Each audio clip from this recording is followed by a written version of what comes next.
Welcome to Group Dates and Hot Takes. I'm Sampy. I'm Christy. Let's talk about The Bachelorette.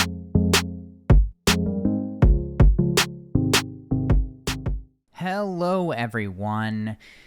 Wow, we are so busy this week that this is going to be totally unfiltered, unresearched, just pure hot take after hot take because, let's be honest, we don't have the time. It's the middle of the night here, wherever we are. That's right, it's confidential.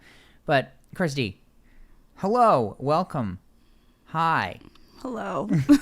I hope you're ready for this. Before we get too deep into things, meatball situation. I mean, what the frick is happening here? I don't know. We pick back up and he's like in the house. And the last thing we saw was like a cliffhanger of him asking to get let back in, and we never saw the resolution. Right. It's wild to me because we watched it live, first of all, and then we went back and rewatched the ending on Hulu as well because we saw in various sources that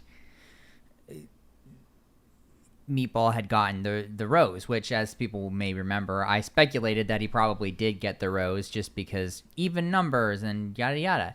But it seems like some people may have actually seen footage of this happening, or I'm not sure if maybe they just conflated that in their minds with then seeing him in the promo for next week, which is now this week. I don't know what. It's very confusing to me. Either that or ABC aired two different versions, which doesn't make sense either. So right, I don't understand. Yeah, we just heard some podcasters claiming that they saw this happen. It's all a very strange situation to me. And then before we get into things too deeply as well, I wanted to ask you about Rachel's career, because I thought that she was more of like a small plane pilot, like flight instructor, things of that nature. But later on, she talks about sort of the stigma of previous relationships and that like being gone all the time and all of that stuff. But I didn't think she was actually gone a lot of the time as a pilot. Because she is. I didn't think she was a commercial pilot. I don't think so. I like you said, I thought she was also an instructor. I don't know if maybe she's like looking forward to the future. Like maybe if I get that kind of job, I'll be gone. But I guess so. I'm not sure. There are different levels of pilot's licenses, to be sure.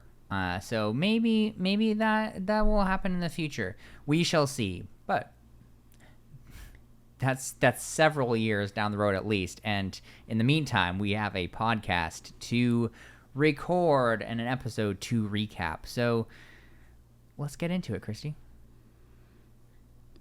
Yeah, we pick back up still in LA. Just for now, though. Yes, and Hayden continues his idiocy. Oh my goodness. Yeah. This guy is such an idiot. He also, in addition to the rough around the edges comment, he thinks they overreacted, compares Rachel and Gabby to his exes. I guess they don't measure up. He doesn't want to settle, so. As someone who's watched a little bit of the show now, and I feel like a lot of contestants go into the show having some awareness of the Bachelor franchise, right? At this point, it's so ubiquitous that what are these people thinking? Because you think this is a whole cultural juggernaut, or at least it has been a cultural juggernaut for so long. How are people still coming on the show and gossiping around like that? And not just regular gossip, but like the sort of mean, suicidal gossip that he is. It makes no sense to me how we still have contestants that are that stupid. I don't get it either. It's like they forget the cameras are there and that they're mic'd up. Yeah, and you're literally walking around with a mic pack in your sports bra or like down the back of your pants. Like, come on, this is you're being watched all the time. Well, except maybe not so much this season with all the crew shortages, but normally you're being watched all the time. So, yeah, it continues to make no sense to me that this sort of thing happens. And I don't know, maybe it's just that people who are engaging in that sort of behavior either are just that dumb or they're just hoping that they can have enough staying power to make a villain edit and a villain arc. I don't know what you think about that. I mean, that is a strategy, but it didn't work out well for him. I feel like in order for that to work, you need to last enough episodes as the villain, kind of like Shanae. Oh, Shanae had some staying power, let me tell you. Yeah, so this sort of thing I feel like doesn't work as well on The Bachelorette because The Bachelorettes tend to root out this kind of villainy pretty quick. Yeah, man. Oh, we'll get back to Hayden. Let me tell you, we will get back to Hayden. But in the meantime here, so talk me through this next stages of season 19 of the Bachelorette, because we're expanding. Yes, we're headed abroad, and for the first time ever, we are on a cruise ship. They didn't really give an explanation as to why, but we know why. Product placement seems to be the answer. We know why. Okay.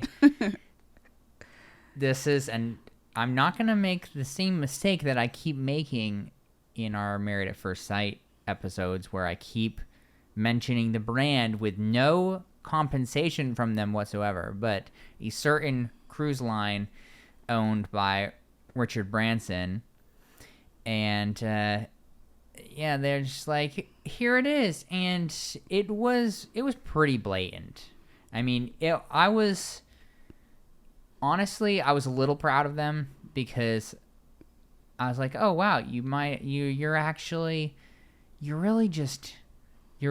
making good use of those eyeballs for once. You know, you're really selling that cruise, because they did a very similar thing to the Married at First Sight promos for the rings, where they had the guys running to the ship, and it's like, oh wow, we have our own bar as it pans through this footage. Yes, I thought it was very effective, actually. If I were somebody who liked cruises, I would be like, oh, I should look into this one. Because I think they mentioned the ship, the actual ship name, so you could be like, oh my goodness, me and my 15 closest gal pals, we can go and stay on the same ship that the Bachelorette contestants stayed on. Well, maybe this pillow was Quincy's pillow. I just loved Quincy so much on the show, you know? Oh, there are for sure people who will book this because they saw it. And look, the product placement did not stop here. I mean, it was throughout. We ended on product placement as they steamed away to a new port. So yeah, we had a nice overhead shot. They got to get all that drone footage of everything all the pretty lit up. lights. Yes. Yeah. Honestly, I think it was probably more effective than the Neil Lane product placement. I wonder. That would be quite. That would make a lot of waves if they. You think it's possible that they booted him for this? No, Neil Lane's not going anywhere. Neil Lane was like, he probably has a contract with ABC that says that they will use his rings for the period up until his death plus 250 years. That's probably or as how long that as the show is on the air. That's how long that contract is. Oh man, we are just all over the place tonight. This is what happens when we don't have our crap together and we're just going randomly. I will say, Gabby and Rachel still friends so far. They're doing their darndest. Yep. I'm still not convinced that this is gonna last forever, and I do think that ABC is doing their best to tear them apart, as I'll talk about later. But they're still holding on, still BFFs, best friends forever. I just too. So I guess I'll just mention real quick first. So they're all getting sent to France because France is the most romantic country on earth, which I was complaining about the entire time. But they sent our two bachelorettes ahead. Yes, that the leads usually fly in first with their two select one-on-one dates. So Gabby chose Jason, who's he's waited a long time to have his time to shine, and then Rachel chose Tino, who she's liked a lot to this point, but I cannot get over how much Rachel complains about everything. Is this something that you have experienced as well? Is it something that irritates you? Yeah, it got a little much this episode because it just kept recurring over and over. They talked about it, or she talked about it with Gabby when they both got to Paris, about how embarrassing it was that she got rejected 3 times, which, like, I can understand that. I guess it just became like a theme that carried over, unfortunately. Right. Like the feeling of like no one wants to date me, but like that isn't true. Yeah, it's such woe is me kind of thinking, and it also just I hate to hate on our leads because they're such wonderful people, and I will support them till the day I die. But it just shows a real lack of empathy to me on Rachel's part, because I personally think that what Gabby experienced was objectively worse. Yeah, because she got insulted. She got majorly insulted by it was the same amount of guys that rejected both of them, and they were way meaner to Gabby. And I just think the whole point of like, oh man, but it was so much worse for me. It was in front of everybody, and everything is in front of everybody because we're all watching it now. Exactly. All of America knows. And I'm sure it's easy to get caught up in the moment, but I was just shaking my head at that. And of course, Gabby does her best to be the supportive BFF through all of this. It's just, if I was Rachel and I was watching this season back, I would be embarrassed watching myself. That is how I feel. Yeah, I don't know if she feels the same way or not. Look, I don't know. Maybe she may be super proud of herself and how she handled, and that is her prerogative to feel that way if she desires to. But I just keep watching, and it's a little cringy to me, just like the whole Gabby situation about like, man, I'm so undesirable. It's like, it's a little cringe. You're a gorgeous person, and you have people lining up to be tortured on national television to go out with you. Cry me a river. tell us about these one-on-one dates, Christy. Save these poor people from my constant yammering. Well, one quick thing before that. Did you know Jesse could speak French like that? No, I did not. I'm not convinced that he is fluent in French. Maybe not. I mean, it was convincing. It seems serviceable. I don't know if he's actually fluent. He did sprinkle that through a little bit here. He did make sure to give them a stern lecture. The guy, speaking of the guys, a stern lecture when they got to France in French, that Rachel and Gabby weren't gonna take any crap, and so they better not treat them like Jacob treated Gabby. And of course, the guy had no idea what he was talking about. But yes, so we have Rachel and Tino basically just strolling around the city while it's raining under an umbrella. They eat crepes, and they learn how to make crepes.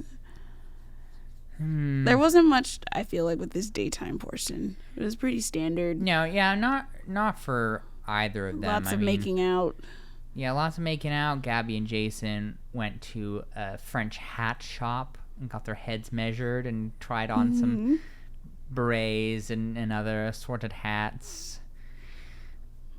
Just sort of very standard, like, touristy stuff. Yeah, it's just the walk around the city date. Mm-hmm. And then before the nighttime portion, we had another casting announcement where Jesse says, "Your boyfriend lives in a van by the river. We can do better. Apply at abc.com." At least they got a little creative with these. Yeah, that's actually this is a little meta, but a callback to SNL. Chris Farley, I believe. It's a SNL sketch. Oh my goodness, sketch of him living in a van down by the river. So they're trying to reach. I don't know who they're trying to reach, honestly, with that, because that was like 25 years ago. Oh, okay. Were they casting for the senior one? No, No, it's just the regular. yeah. It's just the regular one. No, I suspect any fans of comedy would probably be aware of that, but yeah. So now halfway through the day, the two pairs meet up. So they're like sort of double dating, but not really. So the girls make the excuse like, we need to go to the bathroom, but it's really just right inside because they're still by the window. Typical. And then Gabby starts off saying she's in love, but then follows that up saying, we didn't get into anything deep, only surface level stuff. It's a little whiplashy. That to be right honest. there sums up the Bachelor franchise. In love, but only dealt with surface level stuff. But also this season in particular, in a lot of ways. This season has been very hit or miss for me. Like, I haven't felt much. It's because we're split, I think, between two people. I know, and I guess time will tell if that ended up being a good idea or not. But I think so far, I have been a bit disappointed in this season overall. 'Cause, like, I'm used to feeling strong emotions about this. You know, a lot of the time, hatred, sure, but yeah, just a lot of like, oh wow, like this is just funny and ridiculous, or man, this is so cringe, I can't stand it. Like the whole range of emotions. But for the most part, this season, it's just kind of been like, man, this is just a train wreck waiting to happen, but not in an amazing way. It's like a slow train wreck. A very slow train wreck. And I keep waiting for it to change, and it hasn't yet, in my opinion. But maybe I'm just too cynical and boring. So at the nighttime portion with Tino, she asks him about career and family because her last boyfriend wasn't supportive. I think she talked about this on Clayton's season. about how he just assumed, well, pilots are known for cheating, he'll be away a lot. So Tino, of course, says the right thing, that her passion lights him up inside. And, you know, just all the right things. Like, he wants a family, she does as well. Right. I noted that they both want a family, but are both suspiciously vague on the details. Well, they got plenty of time to figure that out. I know. It's just very, yet again, more surface level. I also, I would suspect this is just a Parisian Catholic church that they found. That ABC was like, hey, production crew, grab us a table and a couple chairs. They're gonna sit in here for their dinner. Yeah, it was literally just right between the pews, like, in the aisle. Mm-hmm. I don't know how Catholic Jesus feels about that, but I don't know, maybe a little sacrilegious. Perhaps just a little bit. This not necessarily totally out of the wheelhouse for this show. No. Oh. So he obviously gets the rose. Mm-hmm. Yeah, she definitely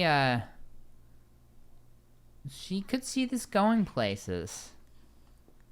Yeah, I could too. I think what she said was she thinks she's definitely going to fall in love with him, which again is very, very, very Bachelor language there with the just it's a very nested function with all of the I thinks and perhaps and maybes but definitely's and falling in love and all of that. It's quite funny. It cracks me up every time anything like this happens because of how many caveats there are implied in that statement. Well, how did you think the Gabby and Jason one-on-one went? So at night, I was like a little worried at first because it seemed like he wasn't going to talk very much, but he eventually did and talked about, I guess, being introverted and feeling overwhelmed in the house with all the guys, and then also talked about his childhood and issues he had, and then going to therapy. And Gabby finds a way to link that back to her mom. Oh, she loves bringing up her mom. Yeah, so we hear that story again. I don't think we had learned too much new there that we hadn't heard before. No, it was also, I wasn't totally sure what his background that he was talking about was, because he was talking about how it was like related to his family and growing up and feeling like he had to prove himself, but I wasn't totally sure if that was coming from his parents or if he had a bunch of siblings that were sort of generally better at things than he was, and so he's kind of living in their shadow, because he did mention I think it was tennis and how he just really wanted to be great at it and picked it up and abandoned it because it was just too much. It was kind of painful to watch him talk. I think stuff must have been cut out at the beginning of this. It was a little disjointed. A little. The fact that neither one of us know really what he was talking about. I mean, it didn't look like there were a bunch of jump cuts, but I guess they do have decent editors, so they kind of flop back and forth between voiceover and what's actually happening. But the beginning of that was pretty painful for me, and it takes a little bit for him to open up and be vulnerable, obviously. But Gabby really seemed to like him being in therapy. That made her hot for Jason. I guess that's true. He ends up getting the rose. Oh, yeah. She also feels very lucky. Never thought this day would come. I mean, what more could you ask for? This is a man who understands therapy. Yeah. I mean, they were even Hard to argue with that. Yeah, they were even talking about therapy techniques and like exploring your inner child that like didn't get parented properly and stuff. I mean, she was happy with this date for sure. So yeah, another couple fruitful one-on-ones. Thankfully, still moving in an upwards direction with these one-on-ones, away from the disaster that was Jordan, the first Rachel one-on-one, the one that almost broke her.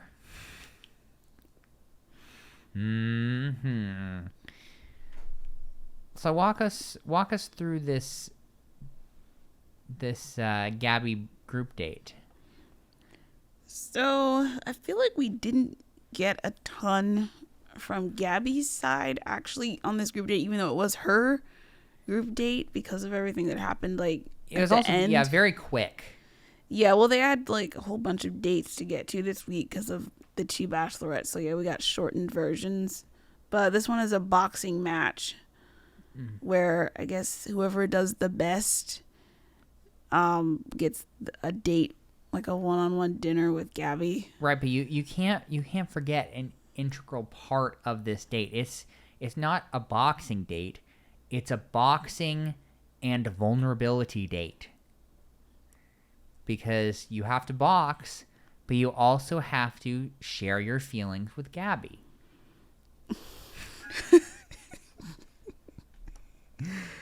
Okay.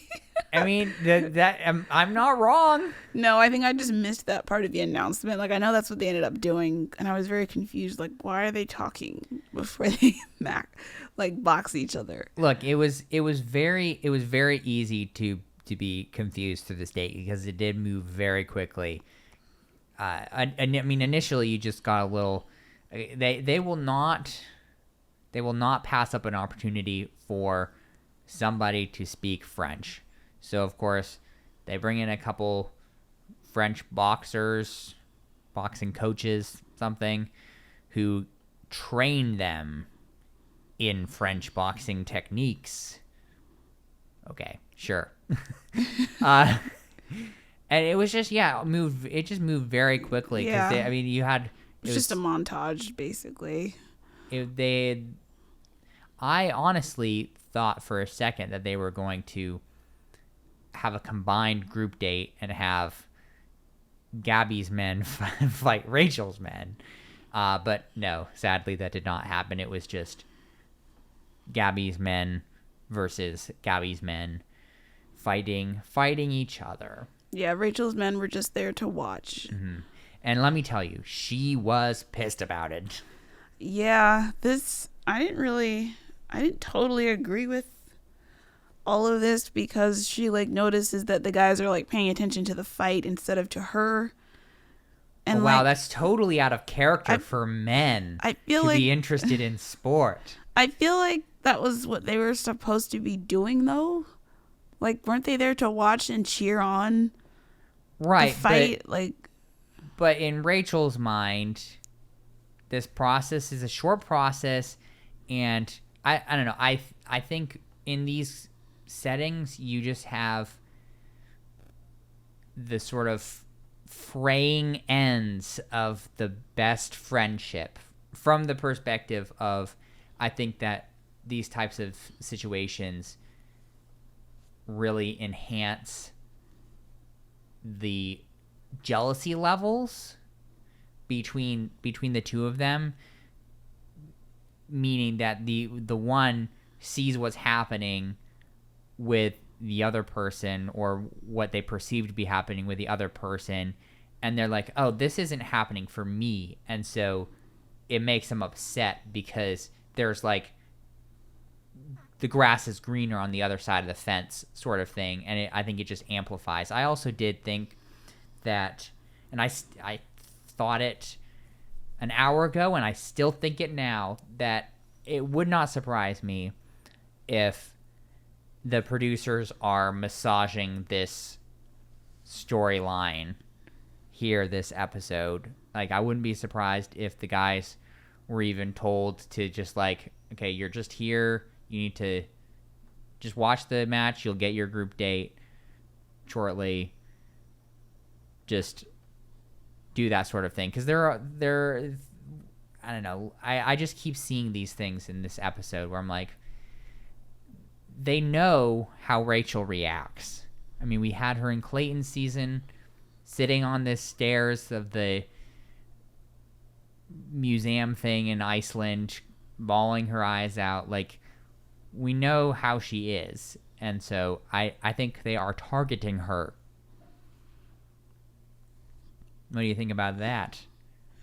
I don't disagree. I think they were probably told not to go over there. I just think that, like, they made a whole big deal about how we're on our separate journeys now.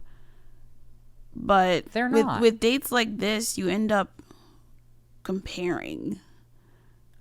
So you haven't really separated yourselves. Right. It's still very much, I don't know. It's almost like if you're to have a pair of conjoined twins and they're like, we're going to go on our own journeys here. And it's like, but you're still attached to each other. If one of you goes on a date, the other one has to go because you're actually attached. Like, they just keep, just with the nature of the show and their own personal bond as well, I guess, but also probably forced upon them by ABC. They're just constantly in each other's paths and in each other's business, and I don't think that helps anybody's mental health whatsoever. No, and we also get the beginnings of Logan getting to see Gabby and having doubts and getting old feelings. Yeah, he regrets taking the rose from Rachel, but he had to do what he had to do to survive. Yeah, well, he saw what happened to the other guys who didn't accept the roses. He made the smart decision. I mean, it was they were burnt pretty quickly. So Spencer ends up getting it was the big fat belt. Yes, and we never even saw what led to that or anything. No, absolutely not. We didn't even hear most of the things that the guy said as part of the vulnerability. Like maybe 2 of them. We didn't see much boxing either. No, we didn't It was just footage of Rachel. It was just on Gabby's date. Yeah, it's just footage of Rachel spiraling there. She did even say that she thought that she was treated better by Clayton during Clayton's season than these guys, which I don't know if that's actually accurate, but she was spiraling pretty heavily. What did you think about her confronting them in their quarters? I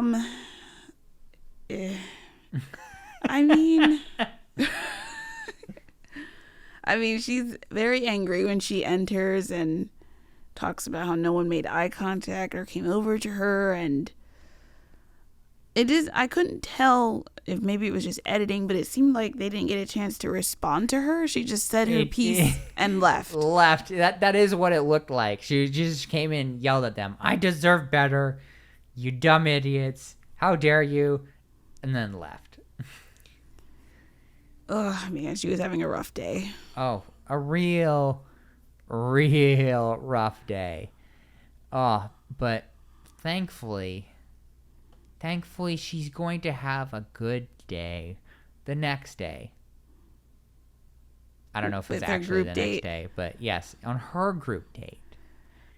What? Oh, man. Why? I missed what the premise of this date was supposed to be.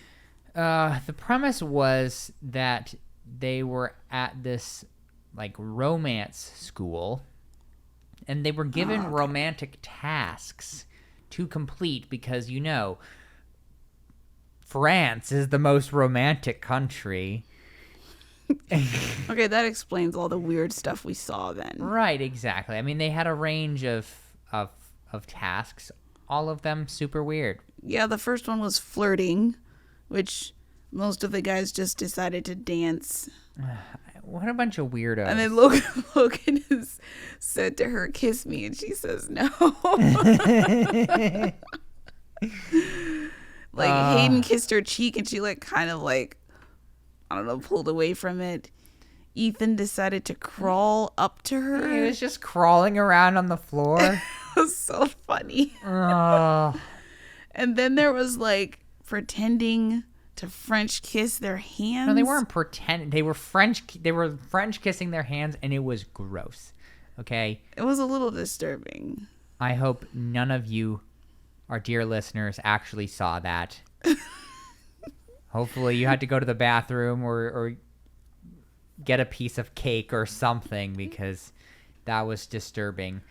And somehow, perhaps, only on par with the armpit smelling. Oh, that was hilarious too. Because, you gotta find out about those pheromones. Yeah, and Meatball failed this test. Rachel took one whiff and backed away. Look, as you would say, you gotta use, if you're gonna be on The Bachelorette, you gotta use industrial and aluminum filled deodorant. Yeah, you gotta plug all those pores. He also just had a lot of underarm hair. Does that make it worse? Theoretically, that can make it worse because there's more surface area for bacteria to cling on to. Here's a little science for all of you. So yes, it probably would have been a better decision to perhaps just trim it down to a more reasonable length, and just clog up those pores, keep it at, because there was apparently he did not smell super great there. Oh, Meatball has been such a joke of a character this whole season. Right, that's the other thing I wanted to bring up about him. I mean, he kind of basically we have this entire thread of the insignificance of Meatball, because so it seems like, I mean, we're a little undecided, but it's possible ABC did not show him get his rose back, essentially, from Rachel this last episode. So we go into this episode, and he's just there. He's just sitting there listening to Hayden run his mouth. No explanation. Like, this whole thing, he's so insignificant. And I feel bad for him because, and maybe that would be wild if by the end of it he is one of the finals. He's gotten way more airtime than Michael, who got a rose tonight. We don't know who Michael is. No, so he's doing better than him. Right, it's so sad to me that production is so determined to treat him as a complete joke, between the meatball sub and the diaper and the having to beg for his rose back from Rachel, but then not actually showing him get it. It just goes on and on. It really cracks me up, but it also makes me very sad. Well, he got his moment in the sun later on this episode. Right, we'll talk about that for sure. And so, okay, his name is James. Yes, we did hear that. Yes, I picked that up this episode. I couldn't keep that poor man, poor Meatball / James. Oh man, they also had the whole writing love notes to her, which, look, I know I've been cynical and cranky this whole episode, but this is going to be the absolute pinnacle, I think, for me. Because, in my opinion, this date right here is so... Well, really, this date and the previous date taken together are so typical Bachelor Nation production. Like, you're like pulling on the puppet strings. You're like sticking the person with all your little swords, plunging them into this turmoil and mental health crisis because of all this stuff going on. And then, boom, you turn around and you like ply their egos and you like send out all of the little guy prostitutes to like give all of their love notes and everything to make her feel like she's on top of the world and like the most amazing. It's like literally last night you were about to throw yourself into the ocean because of how like you were on the railing of the ship about to jump into the sea because of how everything was going. And then like this is the next day, and it irritates me to some level because like it's just very manipulative. That's what the producers do. Are you talking about Tyler? I'm just talking about as a whole. It's like everything was happening, and then they're like, here, go on to the romance school. Like, because she was, I don't feel seen. Like, none of you guys are putting in any effort. Clayton treated me better than you guys have treated me. Like, you guys just didn't even make eye contact with me during Gabby's date. All this stuff.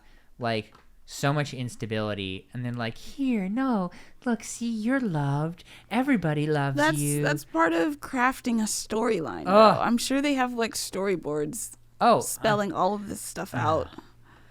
It's evil. Well, that's the price of fame and Instagram followers, is being tortured along the way. I know, but it's just... So, yeah, Tyler reads a poem that he had already written, apparently. Well, yeah, he wrote it after they got yelled at. Well, Rachel loves it. And... loved it so much to take him to some one-on-one Bachelor Nation hot tub time. Yes, they have this long conversation about how love is worth the pain, and he is willing to stay at home and cook and clean while she goes off and becomes a pilot. Mm-hmm. Wow, how modern of him. I don't even know what he does, to be honest with you. No idea. But he gets the rose and then into the hot tub. No way. He told her exactly what she wanted to hear, and then he got the rose? Shocking. What a winning formula. And so at this point, Logan chats with Jesse saying, like, every time I'm in the room with Gabby, I'm thinking about her, and, you know, even though he's on Rachel's team at the moment. So he needs to talk to Gabby. I don't like Logan. Because he's two-timing. This nonsense. It's like, bro. You literally have seen Gabby across the room like 3 times in your entire life. You do not have deep feelings for her. This is not how this works. Yeah, well, you know, one conversation on a group date is all it takes. Oh yeah.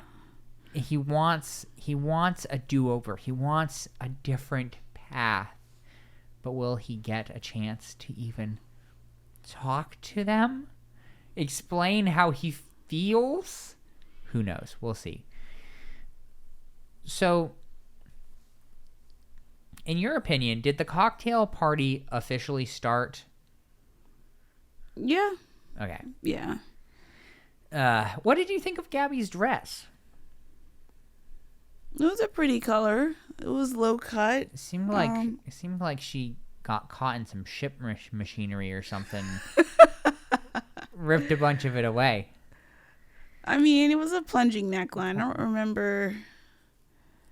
really remember what the back of it looked like, but is plunging really what you would call it? It was almost like, I know I made the joke about machinery, but it was almost like somebody just took a pair of scissors and like snipped out a rectangle because they like needed to patch something, like patch one of the sails maybe. I mean, I've seen that style before. You know, you just need some good boob tape. Keep everything in.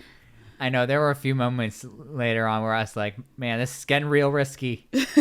Oh no, she's strapped in. There's a lot of movement there. Yeah, they get that got that premium 2-sided duct tape. Just slap it on there and you're good to go. I'm sure it's real fun to remove after. Oh man. Personally, I like to keep my own skin on my body. I like my nipples remaining where they are. Okay, so this is really all about Hayden. Well, yes, but before we get there, Gabby really seems to really like Nate. I mean, she had some one-on-one time with him during the boxing date. She gets a little bit more one-on-one time with him now, and I mean, frankly, can you blame her? I mean, he's like a Michael B. Jordan type, like attractive guy, good hair, good smile. Yeah, he's got everything going for him. He's the whole package. He sees her. He's perceptive. Oh man, the whole package. But yeah, no, I would say probably the biggest the biggest storyline and the biggest just stupidity of this episode is concentrated during the cocktail party. Honestly, this whole thing with Hayden was just so funny. This is the funniest this season of The Bachelorette has been so far. Is this whole sequence of events. She sits down with him and he says he has something that will take their connection to the next level. So this is just a strategy in his mind. He very much phrased it like, I am going to play the game and I am going to squeeze that rose out of her. So what better thing to do that with than pictures of your dog? Okay. Let me just interrupt you there because I feel like you're leaving out a pretty big piece of this, which is it's not just pictures of his dog. It is a bound, hardcover picture book filled with pictures of his dog, Rambo. This isn't just he didn't pull out his phone. He didn't grab his iPad. This is like he like went to Shutterstock or something and paid them $50 to have this. And here's my question to you. Do you think that he already had that, or did he make this specifically so that he had a play to make on the show? I feel like he had to have brought that with him, right? Oh, no, he brought it with him. What I'm asking is, did he just love his dog so much that he had that book made just like for himself, or did he previously, like before he came on the show, when like this could be a good tool in my toolbox? Oh, this was for sure done for the show. So you don't think he just had that on his coffee table for his own perusing? I don't. I think that was strategic. I mean, he seems like the kind of person who would get a book of pictures printed of his dog to use as a tactic. But, oh man, So he tells her this whole story about how it got diagnosed with a brain tumor. Rambo has cancer. He only has a couple months left.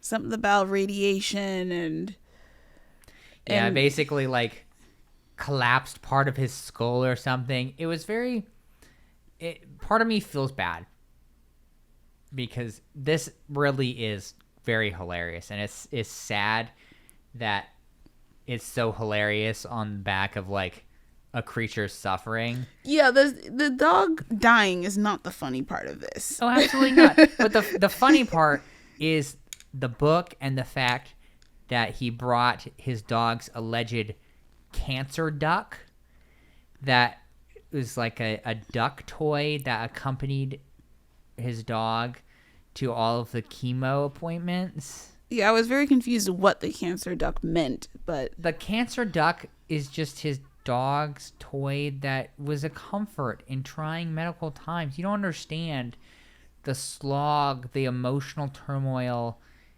that prolonged medical things have on a person, on a dog. Okay?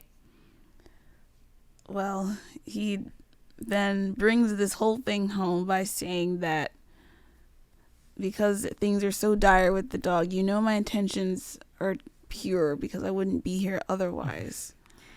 Because Rambo may only have a couple months left. Yeah, so I'm really in it. And so man, can I just ask you here? Do you think she was buying this at all? I feel like she was being polite as he unleashed all of this on her. He was laying it on so thick. Yeah, it didn't seem like she was like, I mean, she was saying the stuff you're supposed to say when someone tells you all that. But oh wow, so sad. Oh yeah, it must be difficult. Oh. And then thankfully Tino arrives to end this convo. And Hayden is very upset that she got up instead of finishing the conversation with him. Oh man, him sitting out there with the rest of the dogs, or guys. Excuse me, the rest of the guys. Apologies for this slip. With the rest of the guys complaining about how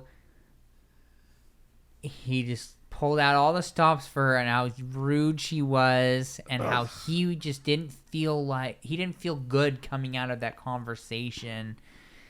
Oh man, what a stuck up poopy pants. Oh man. And then our boy Meatball. Yes, comes in to save the day, tells Rachel about all of Hayden's nasty comments.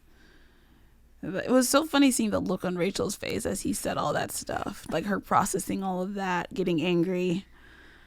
Oh, yeah. Man.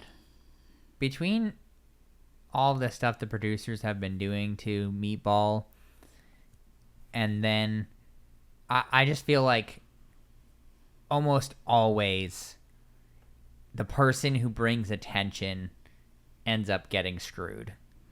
Maybe not screwed immediately, but screwed pretty soon thereafter. Well, yeah, because you're not actually a love interest. Oh boy. At that point, you get friend zoned. Yeah, if you use your time to talk about another guy, you notice the front runners never do that. Because they're not stupid. No, you don't see Nate or Tino doing this. No, you don't. Oh man, and she was not happy. No, she went and grabbed Hayden and like asked him, "Do you know why I've like called you over to talk?" He thinks it's because of his dog. Because of Rambo. Did you catch the voiceover from one of the guys as she was coming in? It was like, "That doesn't look like happy Rachel." Oh. Well, they do know what mad Rachel looks like from the other conversation. Yes, they do. Oh man, the audacity that he's stand there with how upset she clearly is, and he thinks that she's coming to him because he's owed an apology because of how she left him when he was talking about his dog. Oh my goodness. Unbelievable. So, Christy, how does Hayden handle this? Does he take any responsibility for his actions? What he said? Of course not. Deny, deny, deny. She tells him, well, thankfully she didn't out who told her the info, but yeah, he doesn't own up to anything. He's like, I never said that. Meanwhile, we literally have video footage of you saying all of this stuff. Another dumb thing on his part. We have receipts. Yeah, this really just does not work. I always also crack up because you have this sort of thing happen, but then they still have to follow protocol, and she's like, can I walk you out? Yes, so then you awkwardly walk through the ship. It's like she's getting rid of you, whether you say yes or no. It was a unique dumping visual, though. Because it was on the ship. Yeah, so he has to walk down the plank. What he just strolls off the ship when really she should have made him walk the plank into the harbor, in my professional opinion.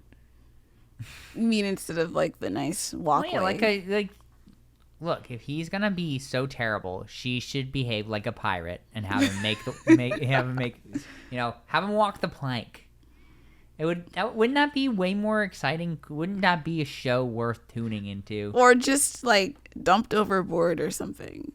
Right? Yeah. With a life vest waiting for him in that water. Well, okay. Let's not get ahead of ourselves.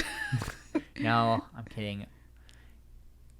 People are people, and their lives are important, even if they are giant, unpolished turds.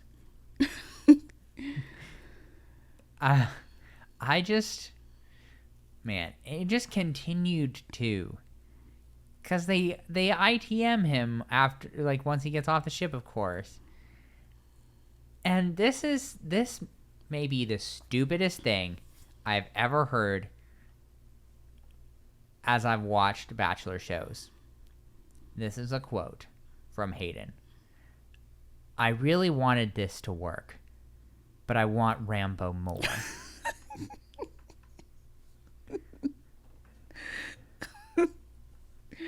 That is not at all a summary of what just happened. No. That is so far from what previously happened. Totally missed the point of everything. Just completely. Just whoosh. Right over. Oh, man. Wow. Come on, dude. Still such a lack of self-awareness. It's just total. Oh. What an idiot. Oh. Can I know we have to pivot back to more serious matters here, but can you comment on the cancellation of cocktail parties? Because this is starting to get really old. Yeah, every time the Bachelorette's upset, well, we can't continue. Right. It's like, oh my goodness, I got dumb. my feelings hurt. Cut it off. Honestly, I thought this whole situation with Hayden is kind of like a girl boss move. I kicked out the villain. Now let me go back and continue. Let me party. Yeah. Yeah. He's who's he? He's nobody. He's a butthole. Yeah, That's what he is. I don't understand. I don't know if also it was just her part of it that got canceled, or did Gabby's have to end as well? We didn't really get any clarity on that. I suspect they just canceled them both so that they could continue on to the actual rose ceremony. I just, man, I did think it was funny when they started the rose ceremony and Rachel has her oh, this is just I sent Hayden home, and like this is just thing else. And then it's Gabby's turn, and she's like has to like bring it back. She like her facial expression, and she's like, huh, like, yeah, and yes, we're like we'll do this thing. I was cracking up, just trying to trying to drag it back into the positive realm. Oh, so funny. Oh, man. Here we go. So what? We're down to 6 each now? Did they just get rid of 2? It was, yeah, they got rid of 2. Yeah, so, I mean, I don't know, there wasn't a whole lot noteworthy here, in my opinion, except for 1. Again, they just continue to massacre poor Meatball. Yet again, like, they don't even show him taking his rose. They just show him walking into the... Yeah, what is with this, like, guys exiting the rose ceremony room as soon as they get the rose? Like, why are they doing that? I don't know if they're trying to emphasize more their own journey thing, and so they separate them off into their post rooms with the guys who've gotten their roses. That would maybe be my guess, but yeah, they just keep disrespecting the crap out of poor Meatball. Yeah, I mean, each girl now has 7 guys. Quincy did go home. Oh, plus speaking other of somebody who reported something. Mm-hmm. Yeah. Look, the reporters always get screwed. Yep. If you find yourself doing that on a future season, you got to know you are not the winner.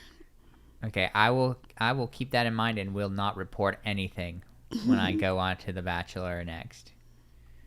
Or I guess I would be on The Bachelorette, since I wouldn't be reporting anything if I was The Bachelor. And let's be honest, I'm not quite the Bachelor type. I don't think you're the type for either show. Look, maybe I could get on the show once they give in to the whole like inclusive Bachelor Nation movement that's been going on, that's been trying to get them to cast people who are not all on steroids. No, I just mean in terms of like the torture part of it. Well, that too. And I apologize, I'm skipping around, but talking about the inclusivity, I just going back to the boxing date, like it's very, like, yeah, they get a very specific subset of people, because like you saw them doing their training, and all these guys are like lying on the ground and they're doing like full sit-ups, like full range of motion, like from laying down past their knees. Like, this is like not something that most people are too fat for that. Okay, most people are weak, they can't do that. But do us normal people get on the Bachelor Nation? No, I don't think so. You know, I'm a little overweight. I'm not afraid to say it. I'm a little overweight. Would I ever get on? No, because I don't have the abs for an intimacy date. I mean, yeah, they cast a very specific body type. Yeah, for both. For sure. For all of them. Yeah. I guess it's what those freaking wine moms want to see, dragging the rest of us down. Mm-hmm. So, Logan.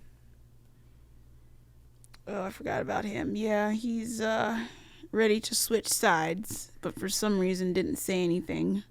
Well, because he's the villain. I guess so. I guess we'll see how long it takes him to actually say something. Because yet again, he takes Rachel's rose and leaves a couple other perfectly decent guys who actually liked her to be thrown overboard. I mean, if Jesse really had their best interests at heart, he would have shared what Logan told him. Okay. But no, of course not. Please tell me you're not naive enough to think that Jesse has their best interests at heart. I'm just saying that's the facade the show wants you to think.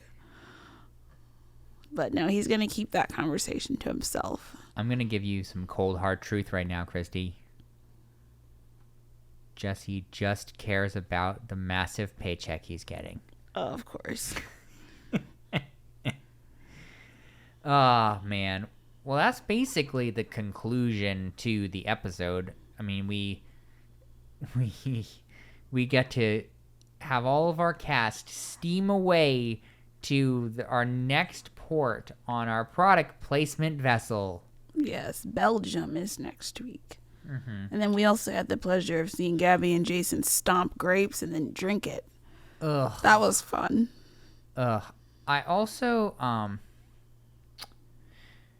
there are a couple things I wanted to mention here by the end. One is that I do think that, I don't know if I don't know what the terms of this thing with, look, I'll say it, okay?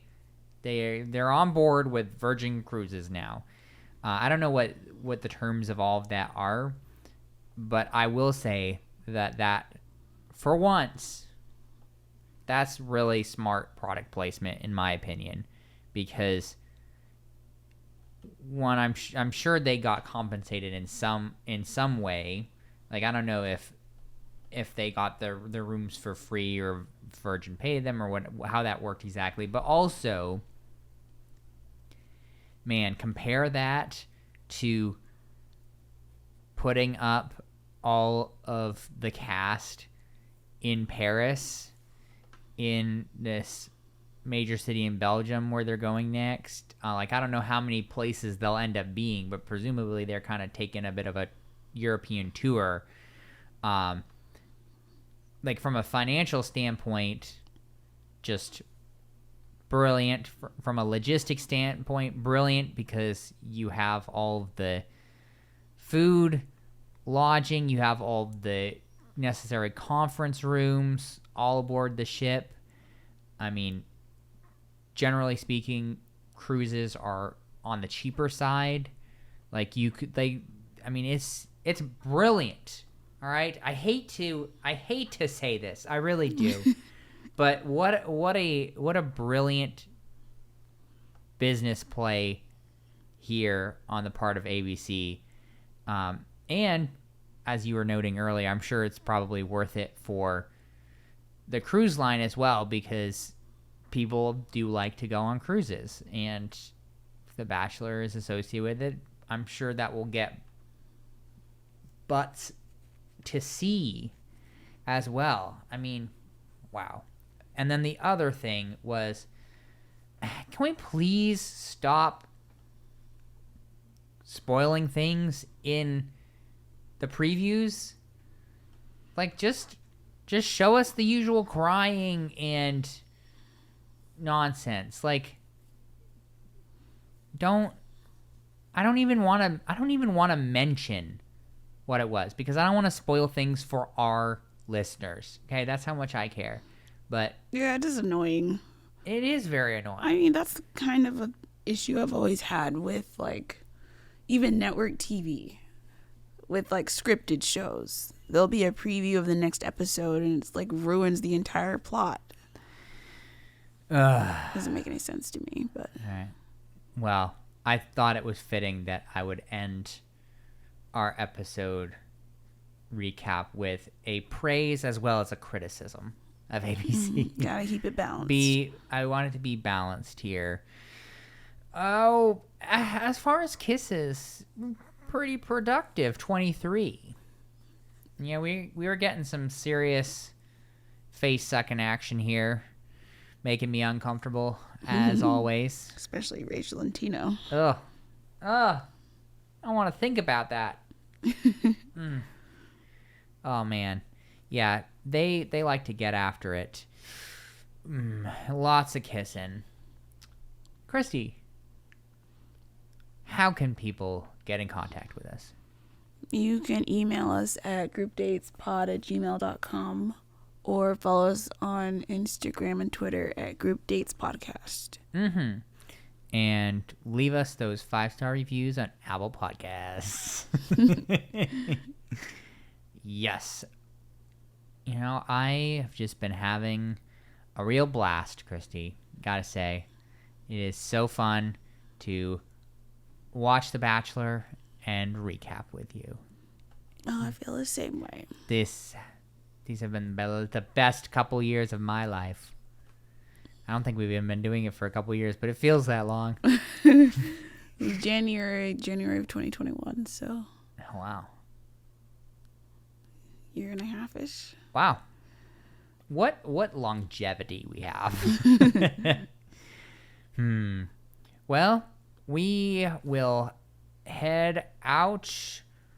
We're going to take this podcast on the road. Yeah. It might suck, but we're going to do it because we're real people with real lives and real commitments and real vacations. And so we are going to do the best we can to keep our quality as amazing as always.